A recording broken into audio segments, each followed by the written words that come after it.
제가 예전에 직장 생활을 할 때 좋지 못하는 모습을 이렇게 볼 때가 있었어요. 가정이 있는데 이제 이분이 이렇게 밖에서 이렇게 또 예도를 하는 모습들이 있잖아요. 너무 마음이 불편하더라고요.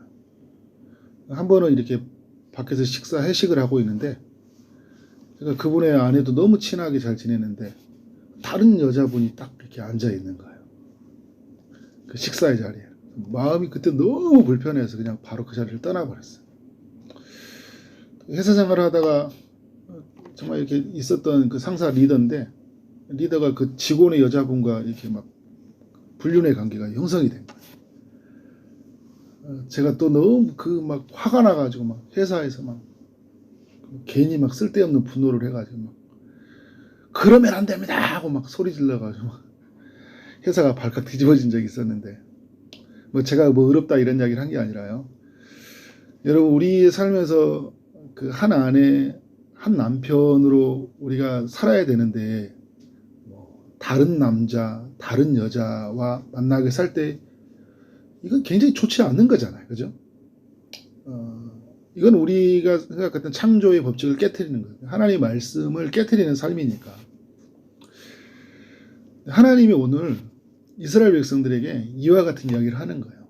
두 자매의 비유를 통해서 이 두 여인이 이렇게 행음을 하고 있다라는 거예요. 비유를 통해서 오늘 우리에게 깨닫게 하시는 거예요.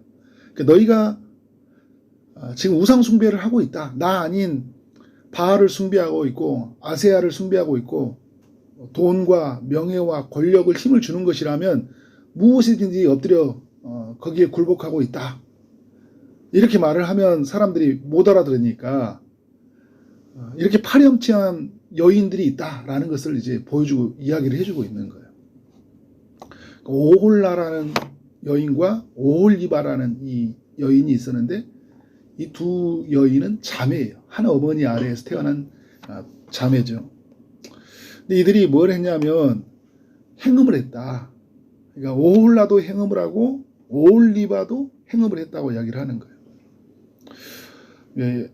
오늘 에스겔서 23장에서 이 두 자매는 누구냐 할 때 오홀라는 북이스라엘이라고 이야기하고 또 오홀리바는 남유다라고 이야기해요. 근데 북이스라엘이 상징하는 이 오홀라가 언니라고 이야기하죠. 왜냐하면 여러분, 이 북이스라엘은 에브라임 지파죠. 그죠? 에브라임 지파인데 남유다는 어떻게 됩니까? 유다 지파잖아요. 근데 여기 이제 그때 그 말할 때 성경에서 이야기하는 이 북이스라엘을 언니처럼 이제 이야기를 하고 있어요.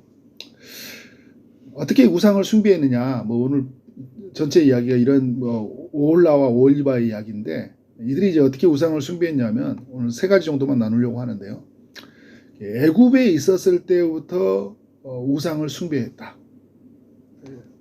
그 3절의 말씀을 보니까 그들이 애굽에서 행음하되 어렸을 때 행음을 했다고 그래요. 애굽은 이스라엘이 구원받기 전에 있었던 나라잖아요. 그러니까 6월절 어린 양 사건과 홍해 도강 사건이 있기 전에 살았던 나라예요. 그때 애굽에서 섬기는 우상들을 하나님처럼 섬기고 살았어요. 그런데 이 하나님의 구원을 경험하고 나서도 어떻게 살아가냐면 19절의 말씀을 보니까 애굽 땅에서 행음하던 때를 생각하다는 이야기하는 거예요. 지금 우리로 말한다면 이런 거예요. 우리가 구원받기 전에 우상을 숭배했잖아요. 구원받기 전에. 주님을 인격적으로 만나기 전에는 뭐가 우리의 삶의 우선순위고 뭐가 우리에게 참 신이라는 걸 잘 몰랐어요.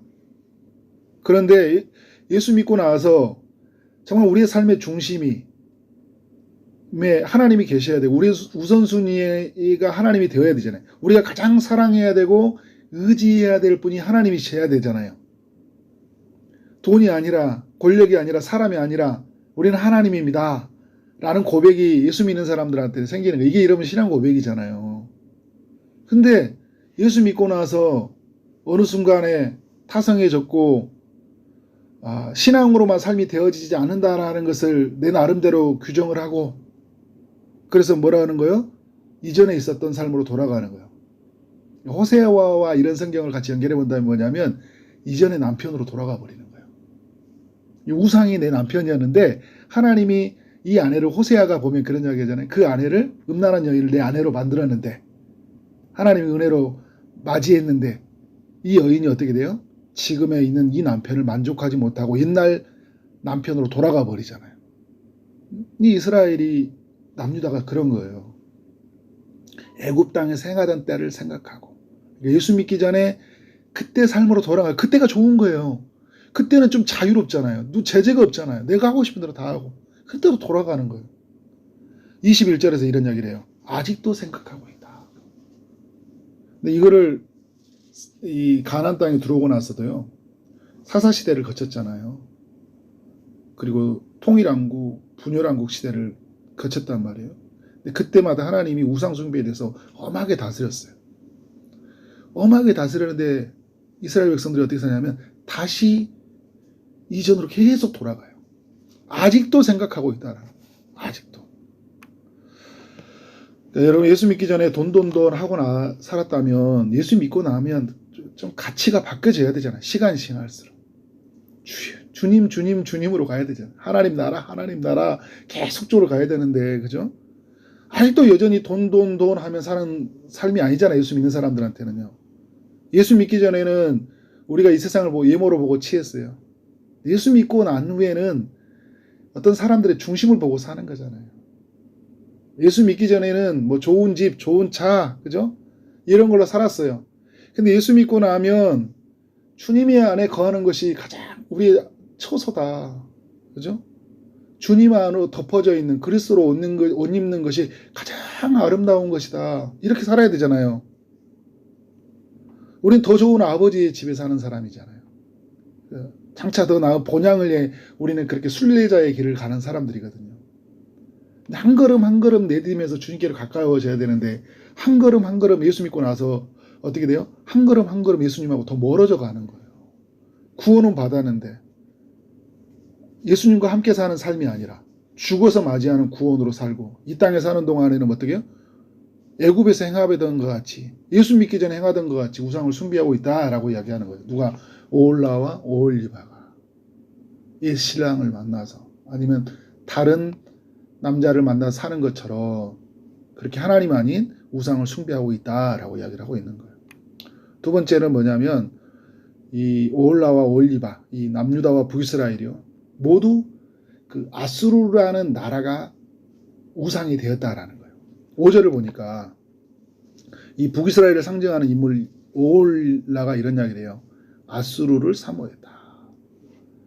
그러니까 이 북이스라엘이 이 아수르와 이 동맹을 맺거든요. 아수르를 굉장히 많이 의지를 해요.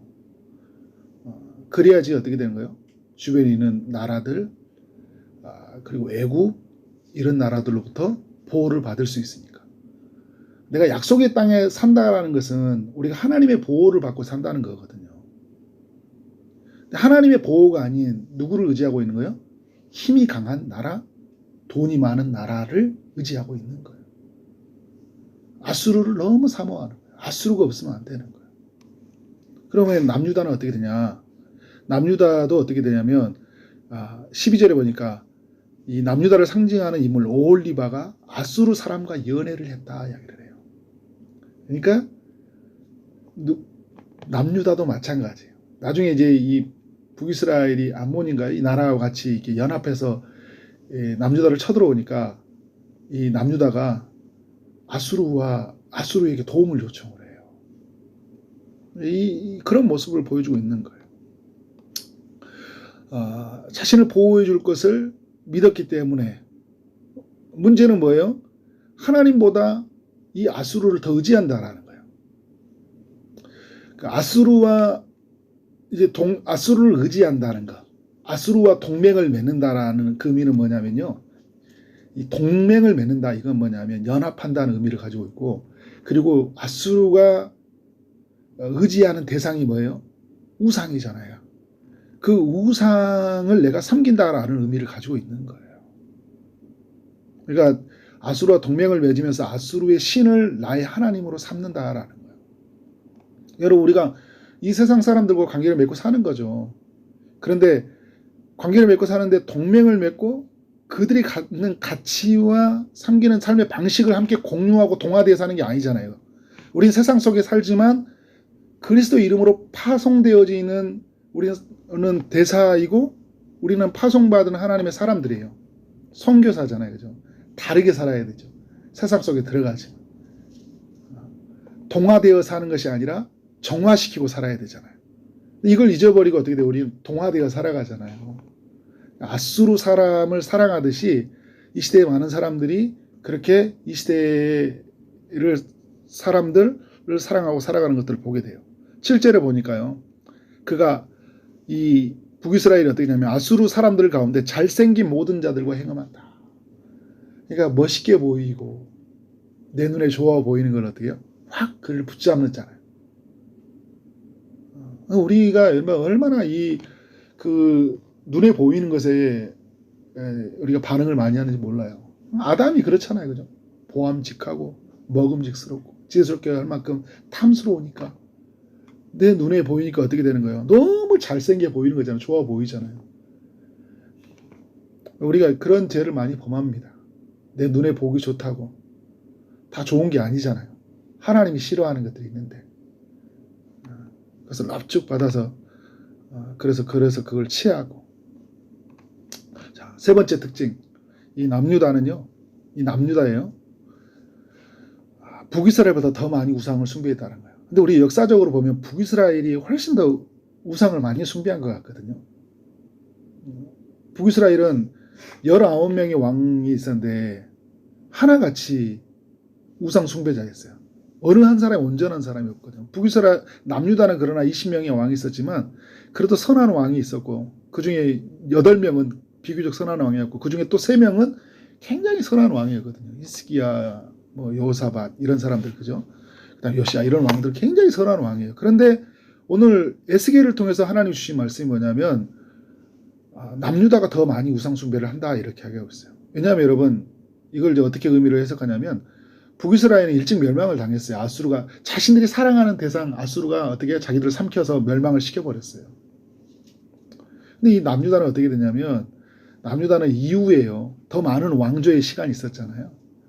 누구를 사랑하게 되냐면 하나가 더 추가가 되는 거예요. 바벨론이라는 나라를 사랑하게 됐다.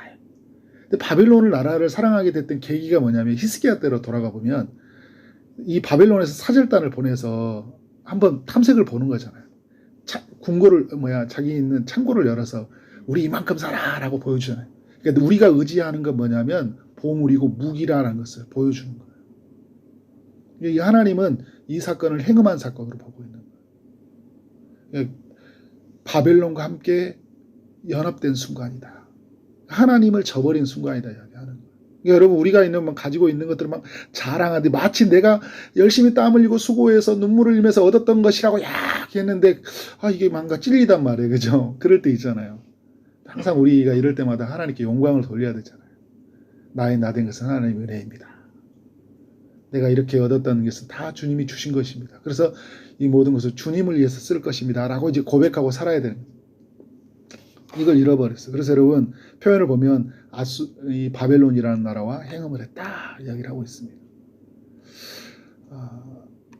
네, 여러분 우리가 에스겔서를 보면서 우리 뭘 해야 되냐면 우상 숭배라는 이야기들이 굉장히 많이 나오잖아요. 저는 이번 주 주일날도 이 우상 숭배에 대해서 한번 더 조금 깊이 한번 나눠보려고 하는데 우상이라는 거는 하나님보다 더 사랑하는 대상이 있다라는 거죠, 그죠? 그리고 이제 더 의지하는 대상, 더 마음을 빼앗기는 대상, 그게 우상이잖아요, 그죠? 그리고 우상을 철저하게 발견하는 거 정말 중요한 것 같아요. 예수 믿는 사람들 내 안에 있는 우상이 무엇인지.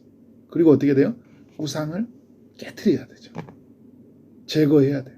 저는 오늘 떠나보내야 된다고 이제 그런 표현을 쓰고 싶어요. 왜냐하면 이제 오홀라와 올리바 이야기한 것처럼 이제는 떠나보내야 되잖아요. 이전에 신랑, 이전에 내가 의지했던 그 행음의 대상 이제 떠나보내고 누구만을 따라야 돼요? 나의 영원한 신랑이신 하나님만을 믿고 따라가야 되잖아요. 예수 믿기 전에 여러분 우리의 삶의 우선순위가 되었던 것들이 있잖아요. 떠나보내야죠. 더 많이 의지하고 더 많이 사랑했던 것들을 떠나보내야 돼요. 어떤 것을 볼 때 중심으로 보지 않고 하나님의 뜻 가운데로 보지 아니하고 살아갔던 삶의 방식들, 그죠? 예모로 봤던 것들, 내 눈에 보기에 잘생겨 보이는 것들, 그런 삶의 방식으로 이제 떠나보내야 되잖아요. 하나님 말씀으로 비춰서 말씀의 세계관으로 세상을 보는 삶으로 이제 살아야 되잖아요. 이 세상 사람들이 말해놓은 그런 프레임 속에 갇혀가지고 그런 세계관에 갇혀가지고 이 세상을 바라보는 게 아니라 말씀이라는 창문으로 하나님의 시선, 하나님의 관점이라는 것으로 이 세상을 바라보고 이제 살아야 되잖아요. 그죠? 다른 사람의 티는 보고 내 안에 있는 들보를 보지 못하는 그런 삶의 방식들 있잖아요. 그래서 여러분, 이 남유다는요, 딱 이런 삶의 방식이에요. 마태복음 말씀하고 비슷해요. 북이스라엘을 보면서 엄청 혐오했거든요. 어떻게 너희 그렇게 살 수 있냐고. 예루살렘에 와서 예배 드려야 되지. 어떻게 단에서 베델에서 예배를 드리냐고. 우상을 숭배했잖아요. 금송아지 놔두고. 엄청 이 정죄하고 판단했던 사람들이 남유다 사람들. 근데 에스겔을 통해 하나님 주신 말씀이 뭔지 아세요? 남유다 너희가 더 죄가 많아. 이렇게 이야기하는 거예요. 무슨 말이에요? 그들에 있는 들보를 못 보는 거예요. 여러분, 우리는 우리 안에 있는 들보를 봐야 되죠. 너무 큰 들보. 하나님으로 막 차지해져 버리는 그 들보들을 어떻게 이제 빼내고 떠나보내야 되잖아요. 우리는 누구만을 사랑해야 됩니까? 하나님만을 사랑해요. 누구만 의지해야 돼요? 하나님만 의지하고 살아야 돼요. 이게 예수 믿는 사람들의 삶이에요, 여러분. 하나님을 가장 중요하게 여겨야 돼요. 하나님 중심, 말씀 중심, 예배 중심으로 살아야 된다니까요. 사람들 이렇게 다 안 살더라도 나는 그렇게 살아야 되잖아요. 그죠? 우리는 하나님의 성령이 거하는 초소이잖아요. 오늘 말씀에 보면 에스겔서도 보면 더럽히다는 이야기 되게 많이 나오거든요. 우리 성전을 더럽히면 안 되잖아요. 그죠? 주님의 이름이 거룩해지도록 어떻게 해요? 말씀과 성령으로 우리가 늘 거룩해야 된다. 말씀의 검으로 죄를 베어내고 성령의 능력으로 우상을 깨뜨리고 나의 삶의 가장 우선순위는 하나님이시고 나의 삶의 중심이 하나님이시다라고 고백하고 그렇게 살아가는 삶이 되어지기를 주님의 이름으로 축원합니다. 네, 기도하도록 하겠습니다. 하나님 아버지, 에스겔서 말씀을 통하여 우리 모두에게 교훈하여 주시니 감사합니다. 우리를 구원하신 주님, 이제 우리 삶의 우선순위가 하나님이심인 줄 알고 무엇을 선택하든 결정하든 하나님 중심적으로 선택하고 결정하게 하여 주옵소서. 하나님보다 더 많이 의지하고 더 사랑하는 것이 없기를 원합니다. 주의 말씀을 통해서 우리의 이런 죄된 방식을 다 잘라내게 하여 주시고 성령을 의지함으로 말미암아 오직 여호와 중심의 신앙을 가지고 살아가는 삶이 되게 하여 주옵소서. 오직 말씀, 오직 은혜, 오직 믿음으로 오직 하나님께 영광된 삶으로 살아갈 수 있도록 인도하여 주옵소서. 오늘도 주의 응답을 기다리는 이들에게 주님이 찾아가셔서 일하시되 특별히 아픈 중에 있는 이들에게 치료의 강소를 비춰주시고 고쳐 주옵소서. 마음에 고통이 있는 자들이 있습니다. 저들의 마음을 이루하여 주시고 하나님으로 채워 주옵소서. 취업을 준비하고 결혼을 준비하고 임신을 준비하는 이들 또 여러 기도 제목을 가지고 부르짖고 나가는 모든 이들에게 주님이 응답하여 주옵소서. 한 주간의 삶이 오직 하나님만을 예배하고 하나님만을 높이는 삶이 되기를 소원하고 예수 그리스도 이름으로 기도를 쌓옵나이다. 아멘.